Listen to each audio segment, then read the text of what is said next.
హోంమంత్రి అనితపై మాజీ మంత్రి గుడివాడ అమర్నాథ్ అనుచిత వ్యాఖ్యలు రాష్ట్ర వ్యాప్తంగా తీవ్ర దుమారం రేపుతున్నాయి. ఆయన వ్యాఖ్యలకు నిరసనగా పలు ప్రాంతాల్లో తెలుగు మహిళలు, టీడీపీ శ్రేణులు, దళిత నేతలు ఆగ్రహం వ్యక్తం చేస్తున్నారు. మరోవైపు ఈ వ్యవహారంపై SC commission chairman KS Jawahar తీవ్రంగా స్పందించారు.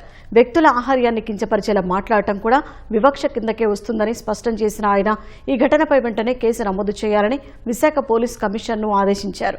అమర్నాథ్ వ్యాఖ్యలపై ఎమ్మెల్యేలు ఎంఎస్ రాజు, సింగనమల ఎమ్మెల్యే బండారు శ్రావణి తీవ్ర విమర్శలు గుప్పించారు. అమర్నాథ్తో జగన్ బహిరంగ క్షమాపణ చెప్పించకపోతే ఎస్సీ విభాగం ఆధ్వర్యంలో తీవ్ర స్థాయిలో ఉద్యమిస్తామని హెచ్చరించారు. అటు విజయవాడకు చెందిన వాసవ్య మహిళా మండలి ఈ ఉదంతాన్ని తీవ్రంగా ఖండించింది. మహిళల కట్టు, బొట్టు వంటి వ్యక్తిగత విషయాలను లక్ష్యంగా చేసుకుని విమర్శించడం సరికాదని ఆగ్రహం వ్యక్తం చేసింది. రాజకీయ నాయకులని పేరు చెప్పుకొని ఒక పార్టీ ముసుగులో మహిళలని ఇంత ఘోరాతి ఘోరంగా, ఏమండి వాళ్ళ ఇంట్లో మహిళలు లేరా, అక్క చెల్లెళ్ళు లేరా, వాళ్ళ ఇంట్లో మహిళలు కానీ వాళ్ళ ఇంట్లో అక్క చెల్లెళ్ళు కానీ ఎవరు కూడా మేకప్లు వేసుకోరా? ఏంటండి మేకప్ల గురించి మాట్లాడేది, వ్యక్తిగత హననం చేసేది?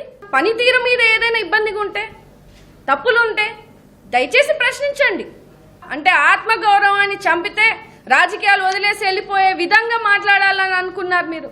కానీ దీనికి రెట్టింపుగా ఇవన్నీ మేము గతంలో కూడా చూసామండి. మీరు వైసీపీ 5 సంవత్సరాల పరిపాలనలో ఎంతమంది ఆడపిల్లలను అఘాయిత్యాలైనారు? ఏ రోజైనా జగన్మోహన్ రెడ్డి ముందుకొచ్చి మాట్లాడారా అండి? మహిళల పట్ల ఎవరైనా నిల్చున్నారా అండి? బేషరతుగా అనిత గారికి క్షమాపణ తెలియజేయాలి, మహిళా లోకానికి తెలియజేయాలి. ఒక పబ్లిక్ మీటింగ్లో చప్పట్లు కొట్టించుకోవడానికి మనం ఈ రకంగా మాట్లాడితే, అంటే ఒక హోమ్ మినిస్టర్ స్థాయిలో ఉన్న స్త్రీ మీదే ఇలా మాట్లాడితే, వాయిస్లెస్ ఉమెన్ మీద గనక ఇలాంటిది జరిగితే సమాజంలో ఏం జరుగుతుంది?